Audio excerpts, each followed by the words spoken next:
안녕하세요. 구파파야담입니다. 여러분, 살면서 한 번쯤은 이런 생각을 해보셨을 겁니다.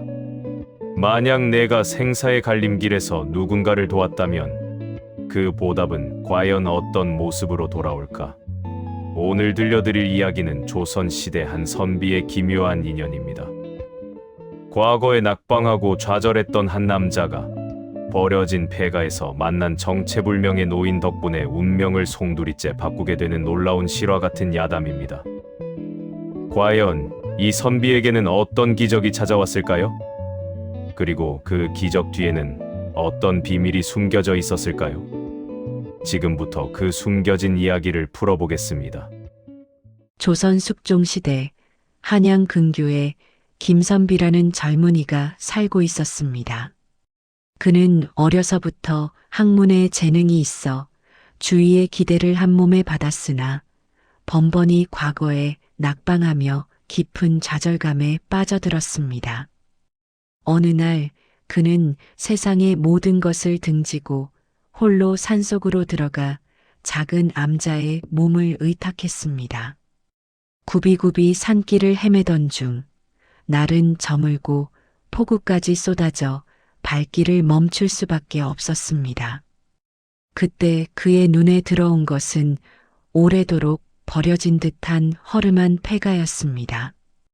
기와는 깨지고 문짝은 사가 있었지만 비를 피할 곳으로는 충분해 보였습니다. 김선비는 망설임 없이 폐가 안으로 들어섰습니다.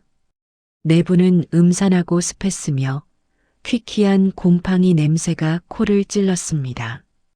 촛불을 켜자 희미한 불빛 아래로 먼지 쌓인 가구들이 기괴한 그림자를 드리웠습니다. 그 밤 김선비는 깊은 잠에 빠져들지 못했습니다. 빗소리에 섞여 들려오는 알 수 없는 소리들 때문이었죠. 새벽녘 그의 귀에 흐느끼는 듯한 가냘픈 신음소리가 들려왔습니다. 소리가 나는 곳을 따라가 보니 안방 깊숙한 곳에 늙고 병든 노인이 쓰러져 있었습니다. 노인의 얼굴은 창백했고 숨은 가늘게 이어지고 있었습니다. 김선비는 깜짝 놀랐습니다. 이 깊은 산중 폐가에 사람이 있을 줄은 상상도 못했기 때문입니다. 처음에는 두려움에 망설였지만 이내 측은지심이 앞섰습니다. 그는 자신의 얼마 없는 비상식량을 꺼내 노인에게 먹이고 젖은 옷을 벗겨 새 옷으로 갈아입혔습니다. 밤새 간호하며 정성껏 보살폈습니다.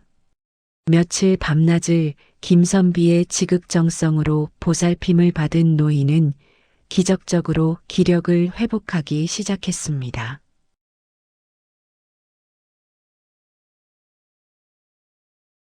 노인은 김선비의 은혜에 깊이 감사하며 자신을 이노인이라 소개했습니다. 이노인은 쾌차한 후 김선비에게 뜻밖의 제안을 했습니다. 선비님의 은혜는 죽어서도 잊지 못할 것입니다. 제가 비록 보잘것없는 늙은이이지만 세상의 이치를 조금은 아는 바가 있습니다. 선비님께 한 가지 비방을 알려드릴 터이니 부디 백성을 위해 써주십시오. 김선비는 의아했습니다. 한낱 늙은이가 어떤 비방을 알려줄 수 있다는 말인가? 하지만 이노인의 눈빛은 너무나도 진지했습니다. 이노인은 나지막한 목소리로 신비로운 이야기를 풀어놓기 시작했습니다. 그는 마을마다 돌고 있는 역병의 원인과 그 해결책, 그리고 사람들의 마음을 움직이는 지혜로운 방법들을 마치 직접 본 것처럼 상세히 설명했습니다. 선비님, 지금 인근 마을에 괴질이 돌아 많은 이들이 고통받고 있습니다. 이 병은 평범한 약재로는 고칠 수 없으며 오직 밤에 피는 달맞이꽃의 이슬과 천년 묵은 산삼의 뿌리, 그리고 맑은 기운을 가진 샘물로 만든 약재만이 효험이 있습니다. 특히 달맞이꽃 이슬은 보름달이 뜨는 밤, 가장 맑은 기운을 받을 때 채취해야 합니다. 이노이는 약재의 종류와 채취 시기는 물론 약을 만드는 과정까지 상세히 알려주었습니다. 그의 설명은 너무나도 구체적이고 이치에 맞아 김선비는 홀린 듯 귀를 기울였습니다. 김선비는 이노인이 단순한 노인이 아님을 직감했습니다. 어쩌면 그는 신선이거나 혹은 세상을 초월한 어떤 존재가 아닐까 하는 생각마저 들었습니다. 김선비는 이노인의 말을 믿고 시키는 대로 했습니다. 그는 노인이 일러준 대로 밤에 피는 달맞이꽃 이슬을 채취하고 험한 산을 헤매 천년 묵은 산삼을 찾았습니다. 그리고 맑은 샘물을 길어와 정성껏 약재를 만들었습니다. 그의 손길이 닿을 때마다 약재는 신비로운 광채를 뿜는 듯 했습니다.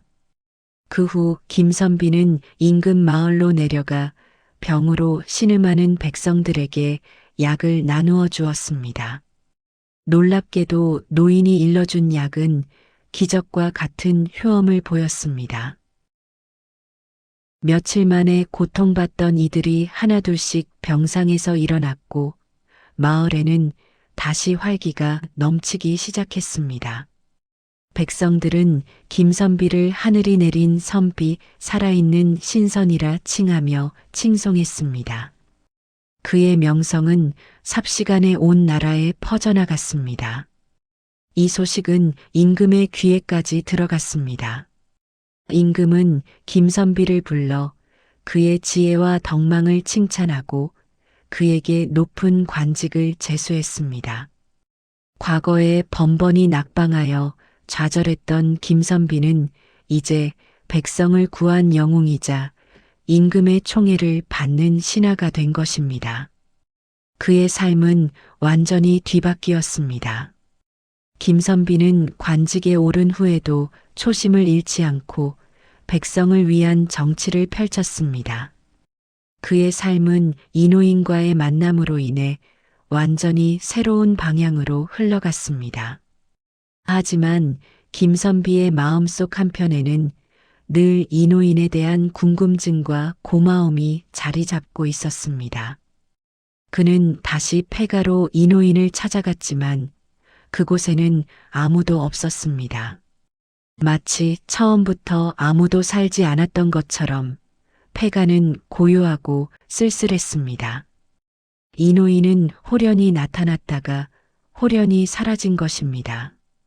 그 후로 김선비는 이노인을 다시 만날 수 없었습니다.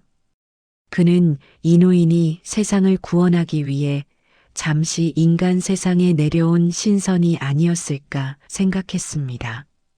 김선비는 이노인의 가르침을 평생 마음에 새기며 백성을 위한 삶을 살았습니다. 그의 이름은 역사에 길이 남아 백성들의 존경을 받았고 그의 이야기는 오랫동안 회자되며 많은 이들에게 영감을 주었습니다. 이 이야기는 우리에게 중요한 교훈을 줍니다. 진심으로 베푼 선행은 언젠가 예상치 못한 큰 보답으로 돌아온다는 것입니다. 또한 어려움에 처했을 때 좌절하지 않고 긍정적인 마음으로 세상의 이치를 깨달으려 노력한다면 뜻밖의 기회가 찾아올 수 있음을 보여줍니다.